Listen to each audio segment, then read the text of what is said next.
What's going on, guys? It is Jordan de Jong here, and today we have got a pretty special report to go through.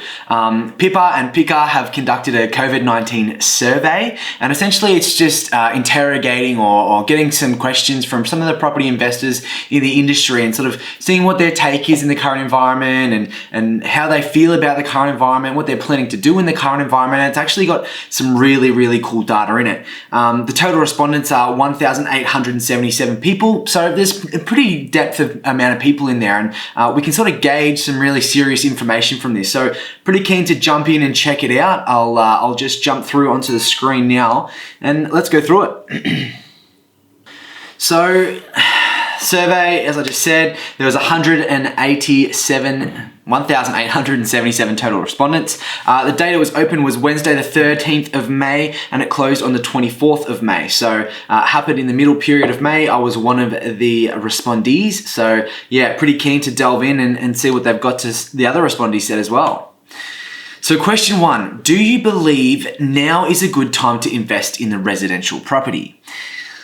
So 72.3% of respondents said yes. So they believe it's a good time to invest in residential property. And obviously this is going to be a little bit biased because they are sort of technically interviewing property investors. They're not interviewing the general community that maybe aren't investors or don't really know a whole lot about property. But I think that's super interesting to see that, you know, nearly 2,000 property investors or 1,357 property investors believe now is a good time to invest in property. That's a much larger proportion than I thought that would say yes. And I think that's super confident and really interesting to see some insights from some of the other professionals that are out there. Question 2. Are you looking to purchase an investment property within the next 6 months? So this is a little counterintuitive to the previous question. Obviously, you can either think that it's a good time to invest in property and actually taking action and investing in property is two completely different things. And I think we're sort of seeing that in the results here. So are you looking to purchase an investment property? And that may mean that they're not in the right, financial position to do so. Maybe they weren't looking before COVID, so why they're looking during COVID. So this is pretty interesting, but there's still, 37.88% of respondents, which is 711 people, said they are looking to buy an investment property in the next 6 months. So that's to say, we are sort of seeing some green shoots now, and we're sort of seeing the economy kick back up and restrictions lifted and all that sort of stuff. But, even without that sort of confirmation that we're full steam ahead, back to where we were, back to how we're going, there's still a significant amount of people that are willing to make a purchase within the next 6 months. And I think that's really cool and super insightful to see the other mindsets of investors out there. And I think we've seen it in that graph too of consumer confidence. I'll try and put it in the video. I'll find it after this. Once I'm editing the video, I'll put it in here. But there's been a massive bounce back in consumer confidence as well. And I think, we're starting to see some positivity come out of all of this. I mean, in the news, we're all seeing this negative 10, 20, 30% predictions from the banks and, SQM and all that sort of stuff. And it's kind of like, well, are they just doing it to get headlines? And I'm not saying that they are, but, are they? You don't know. And I think this data is really showing a different story from a different perspective. So has COVID-19 made it more or less likely that you will buy property within the next 6 months? So interesting here, this is kind of getting into the nitty gritty. There's a bigger proportion of people that are less likely now to buy a property. So that kind of indicates, the previous example, people who weren't looking beforehand are now either less likely or more likely, and there's more of a proportion that are less likely. But there's still, 339 people or 18% of the respondents that are more likely to invest in property in the next 6 months. And I think that's crazy. Like, it's not like these numbers are significantly different. I mean, 57%, there was no change, but, there's not a significant more amount of people that are less likely to buy an investment property now than there are that are more likely. So, those numbers are relatively stable. And I think it's pretty interesting to see that, there are still people out there that are keen to get into the property. I was having a conversation with one of my friends the other day, and essentially we were saying, how even though supply is shrinking, there's still strong demand out there. And what's essentially happening is supply is shrinking faster than demand is, and there's still more demand in the market. It's coming down like this, if you can picture it. You know what I mean? Where supply is coming down significantly quicker than demand. And so I think there's still strong demand out there given the amount of supply on market. Has COVID-19 made it more or less likely that you will buy property in the next 6 to 12 months? So this is another awesome one. So in the next 6 to 12 months, which mean they're not so sure about the next 6 months, but 6 to 12 months, most definitely. And there's nearly 30% of respondents were more likely to buy a property in the next 6 to 12 months. I think that's crazy. Obviously, still 55% of people, no change. It hasn't really bothered them. They're either in or out. They're not. But there's a stronger proportion of people that are more likely to buy in the next 6 to 12 months. And I think that's what we're going to sort of see in the economy moving forward. I mean, it might be an immediate bounce back. We might be going all 4 systems ahead. But I believe with the borders shut and all that sort of stuff, it's going to be a little bit slower bounce back. And I think that's what we'll start to see out, 6 to 12 to 18 months. We'll start to get back to those normal lows, depending on what happens with the borders and migration and stuff.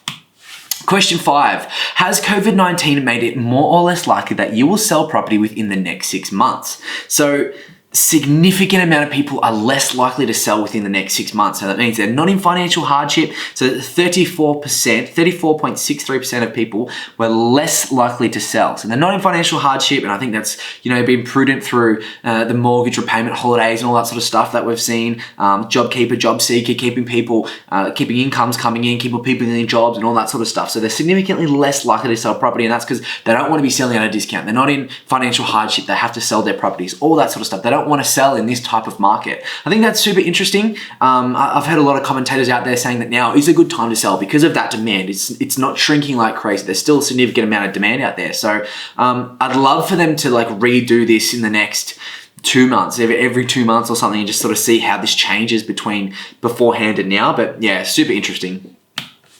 Has COVID-19 made it more or less likely that you will sell property in the next 6 to 12 months? So again, it's just a reinforcer of the last one. They're not selling through this down lull period. It's super interesting. There's still 31.17% of people are less likely to sell. And I think that's just prudent to how investors stand and visualize the market currently. Has COVID-19 pandemic affected your income in any way outside of your rental income? So a big proportion there, a big proportion said yes, nearly 40%, 36.44% of respondents said yes, they're in financial hardship. And, if we reflect back on that, on the previous questions, they're not likely to sell, they're more keen to buy, but they have been impacted financially. And so I think, there's still significant confidence from property investors in the property sector. And I think that's super important. Given all the doom and gloom that we hear out there, there's still 36% of people that know that haven't been infected, and they've obviously impacted on the results beforehand as well. But having a big proportion, it's not a 50-50 split, but there's still a big proportion that have been financially impacted and are still responding in that sort of area. So in that sort of way, in the previous questions, I think that's so cool.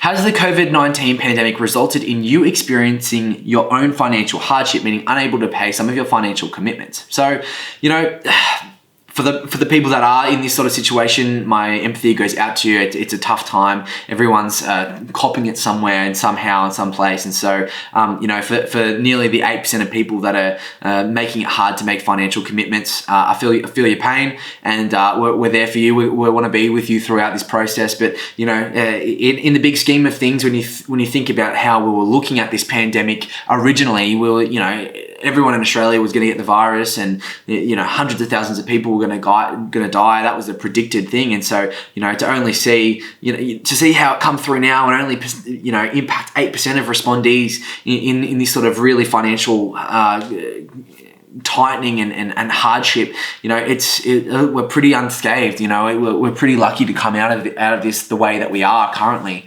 That's if there's not a wave 2. So hopefully there's not. But yeah, looking good so far.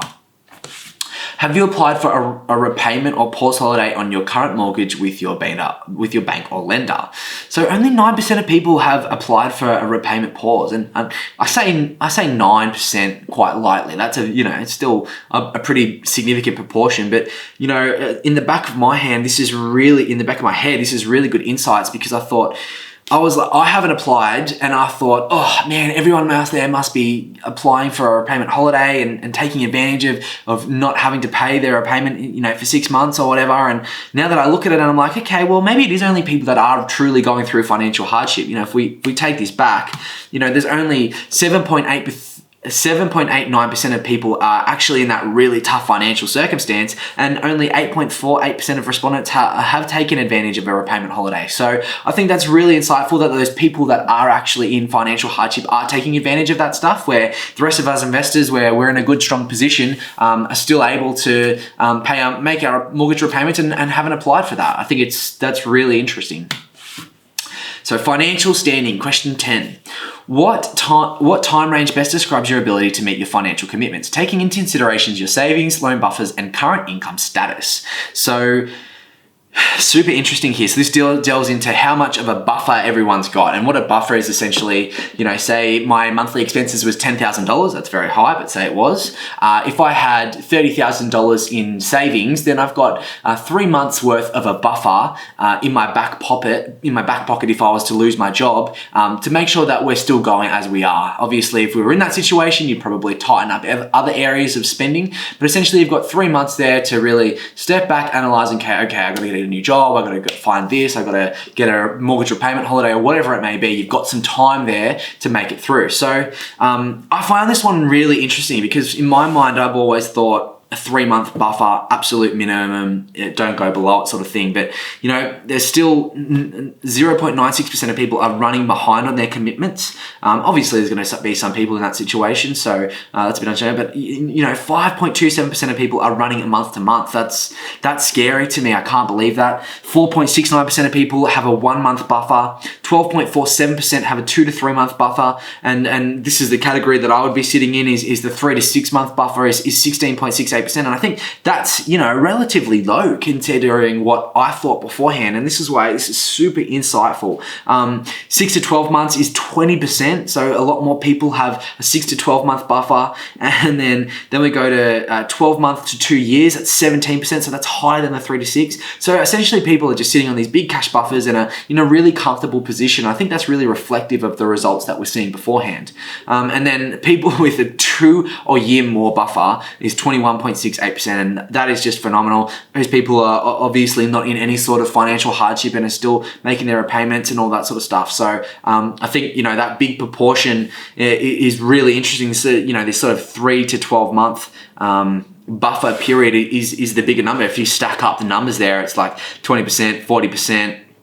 Nearly 60%, nearly sort of 75% there, just rough numbers off the top of my head, have 3 or more months worth of buffer in there. I think that's just phenomenal. And I think that's, why investors are still comfortable and still have confidence in the current market that we're in, because they're not in any sort of significant financial hardship apart from those, 8% or so that were.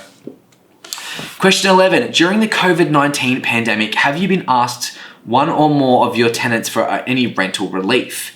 So 19.98% of people have been asked for some sort of rental relief. And I think that's super interesting when you compare it to the number of people who have asked for a mortgage repayment holiday. So, there was only 9 or 10% of people that asked for a repayment holiday, but over 20% of people have asked for, of tenants have asked for a rental relief. And I think, that's a tough one, because for the people who haven't asked for a mortgage relief and having to give relief to their tenants, they're the ones that are copping it. They're the ones that are losing out. They're the ones who are not getting as much rental return and still having to make the same repayment. So I think that's super interesting, and it's going to be interesting to see, after all of this passes, how these numbers sort of looked during this period. But yeah, from the respondees so far, I think that's very interesting to see that the tenants are taking more of advantage here than homeowners and landlords are. Question 12, if yes, what did you agree to? So this is really cool to see sort of how they've responded to people who have asked for it. So we haven't been able to agree, so we're proceeding to get the authorities and state to assist. So that's 6% of people haven't been able to agree on anything. A permanent rental reduction during this period is 21% of people. A deferral of rent to be repaid via a repayment program is 22%, and then other, please specify. So there's a different range of things in there, not applicable, tenant tracking, so the data gets a little bit murky there, but I think, the respondees, the 50% of that's have responded. 6% figure it out. They still in disagreement with getting a lower rental return, or just can't figure out the right price point. Either a permanent rent reduction during the period or a rent deferral. And I think that's pretty cool. We're all here to help everyone out. We're all going through financial hardships ourselves, and so are our tenants. So whatever we can do to make it easier for everyone, the better it is. If we've got a mortgage repayment holiday and we can do a rent deferral, or just pass on that easiness of financial capacity and financial abilities where we can to everyone else, then we're all in it together and we'll get through it together. So question 13, have any of your tenants refused to pay rent? 4.9% of people have said yes, they refused to pay rent. And I think that's pretty harsh. Pretty harsh to refuse to pay rent, especially when there's bans on kicking people out. I've forgotten the term in the back of my mind now. Not necessarily kicking people out, but getting rid of your contract or terminating your contract is probably what I'm looking for. So I think that's pretty rough. We're all in financial hardship as well. So for 4.9% of landlords to cop it completely, like they're not getting any rent, that's pretty rough. So what is your home state territory? So big proportion here from New South Wales, 35%, 30% from Victoria as well, which is super interesting. I don't know why those responses aren't in order. Okay, I suppose it's probably in that. Yeah, so big proportion from New South Wales and Victoria and Queensland, and lesser respondees from the remaining states. But I think so. Take these responses as a strong bias to those stronger markets, being New South Wales, Queensland and Victoria, and just understand that that's what's going on more specifically in those markets than the other markets. It's quite interesting. I was talking to a real estate agent from South Australia the other day, and he's saying, business is going good. We're just trying to find more stock. So there's less stock in the market, but there's still demand. Like, they're still selling properties quite crazy. So different markets, obviously. So this specific questionnaire is more specific to those bigger markets. What is your age? So a lot of respondees are sort of between 26 and sort of 65. That's the skewed of the data there. And that's generally the investor ages anyway. Generally the older generation are the ones that are investing in properties. But yeah, interesting to see there that that's the bias of the age bias. So just take that for a grain of salt and realize that people that have those sort of 2-year buffers might be in the older generations, and understand that that's how the data's kind of correlated. But it looks like they've still got a good range of people in there, and that's probably why we're getting that sort of range of spectrum of responses. What is your annual household income? So this is super interesting too. Obviously, everyone's in their different financial ranges, but yeah, the big sort of market there is between the 100,000 to 200,000 or even 250,000, and that's household income. So that's all family members bringing in income. That's their income. So that's normally both spouses are bringing in income there, and the bigger range is the 150 to 200, which is quite interesting to see. So obviously have got quite large incomes and aren't being as financially impacted because they do have those strong cash flows on an annual basis coming in. So very interesting to see there. And I think that sort of top range of the 250, 300 plus ranges are probably the ones that are responding to those questions about bigger safety buffers and all that sort of stuff. So I think the data is quite scattered, which is really good to see. It's not heavily biased on the 300 plus people, but yeah, super interesting there. Really good insights, and I think it's not, the data's not biased because of that, and I think that's generally why they've sort of chucked these questions in at the end. So that's it, guys. Super insightful, really good questionnaire. If you guys are interested in this sort of stuff, I'll send it through. Just flick me an email at hi@jordandeong.com. I'll make sure when I get this sort of stuff, I'll pass it on to you. Sign up to the PICA website. It's right there, pica.asn.au and pipa.asn.au. Sign up for this stuff. They'll send you out these emails as well and ask you to do the questionnaires.